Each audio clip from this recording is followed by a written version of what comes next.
ఎన్నో ఔషధ గుణాలు ఉన్న వేప చెట్టుకు ఏదో జరిగిపోతుంది. పండగ దగ్గర పడుతున్నా పూత రావడం లేదు. ఇంతకీ ఏంటా పండుగ? పూత ఎందుకు రావడం లేదు?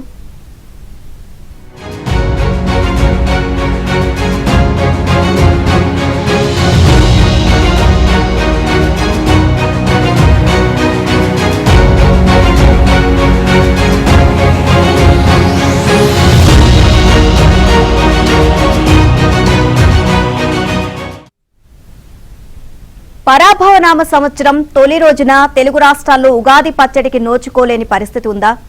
ఆహా ఏమి రుచి, తిన్నా మైమరిచి అనాల్సిన ఉగాది పచ్చడికి వేప పువ్వు కొరత ఏర్పడిందా?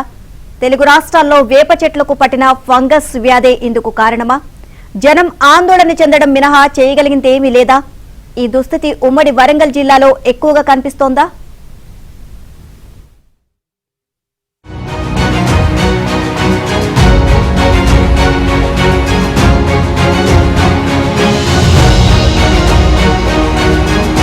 తెలుగు ప్రజలు ఘనంగా జరుపుకునే పండగ ఉగాది. షడ్రుచులతో ఉండే ఉగాది పచ్చడి తింటే ఏడాది మొత్తం సుఖ సంతోషాలతో వర్ధిల్లుతారని విశ్వాసం. ఈసారి ఉగాది ఆస్వాదించే పచ్చడిలో వేప పువ్వు ఉండకపోవచ్చని వ్యవసాయ శాస్త్రవేత్తలు హెచ్చరిస్తున్నారు. ఉమ్మడి వరంగల్ సహా అనేక ప్రాంతాల్లో వేప చెట్లకు ఫంగస్ వ్యాపించింది. ఆందోళనకర పరిస్థితులు ఎదురవుతున్నాయి. వేపకు శాపంగా మారిన ఫంగస్ వ్యాధి ఆ చెట్లన్నింటినీ తుడిచిపెట్టేస్తోంది. దీంతో ఈ ఉగాది పండుగకు వేప పువ్వు కొరత ఏర్పడింది. చెట్లు ఎండిపోయి పూత రాలిపోవడంతో వేప పువ్వు కోసం వెతుక్కోవాల్సిన దుస్థితి దాపురించింది. ఉగాది అంటేనే ఆకులు రాలి కొత్త చిగుర్లతో పాటు పూత పూయాల్సిన సమయమని చెప్పాలి. ఈ సమయంలో వేప చెట్లు ఎండిపోవడం ఆందోళన కలిగిస్తోంది.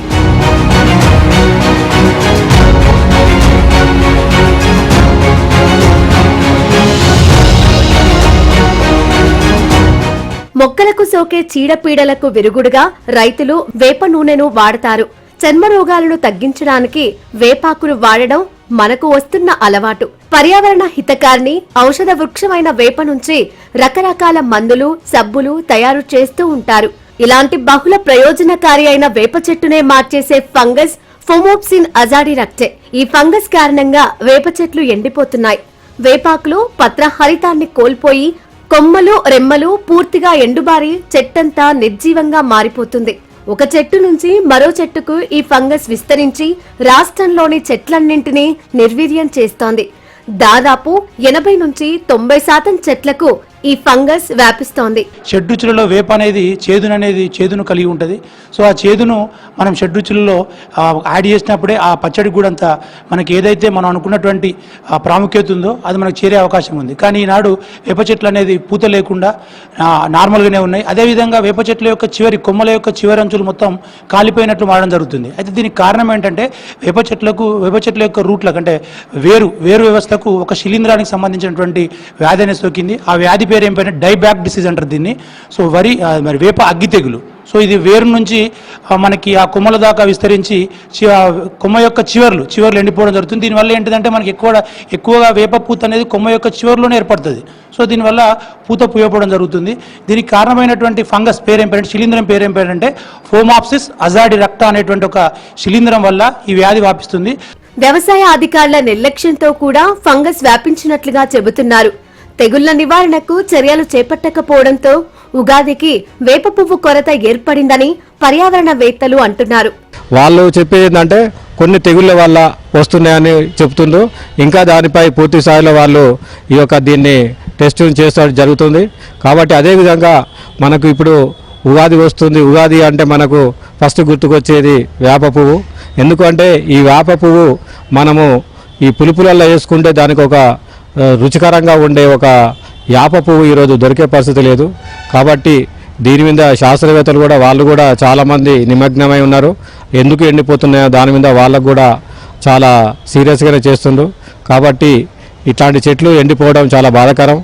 సరిగ్గా ఉగాది సమయంలో వేప పువ్వు కొరత ఏర్పడటం ఇబ్బందికర అంశమేనని అర్చకులు కూడా వాపోతున్నారు.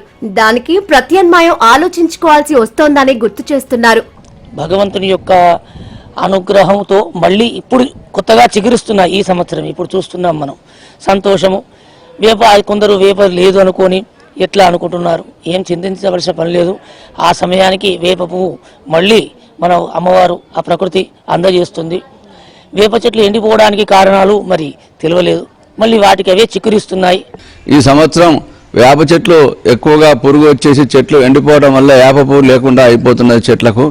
దానికి ప్రత్యామ్నాయంగా కూడా వేప పువ్వు లేని పక్షంలో మనకు ఆ యొక్క తులసి యొక్క దళాలు ఆ వేప పువ్వులో ఉన్నటువంటి యొక్క గుణాలు ఎలా ఉంటే అంతకంటే ఎక్కువగా ఈ యొక్క తులసిలో ఉంటాయి. కాబట్టి తులసి యొక్క దళాలు వేసుకోవచ్చు, లేదా కరివేపాకైనా సరే ఈ యొక్క వేప పువ్వు పచ్చళ్ళు కనుక వేసుకున్నట్లయితే ఆ లోటు అనేది మనకు తీరుతుంది.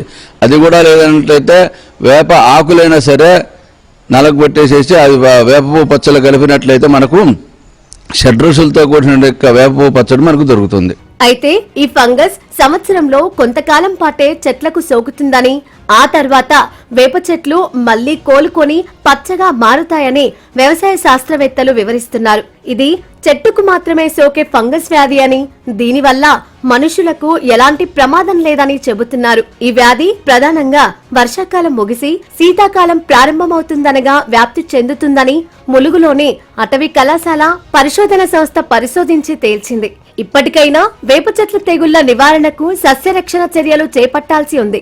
లేదంటే అనేక ఔషధ గుణాలు ఉన్న ఆయుర్వేద వృక్షజాతి అంతరించే ప్రమాదం ఉందన్న ఆందోళన సర్వత్రా వ్యక్తమవుతోంది.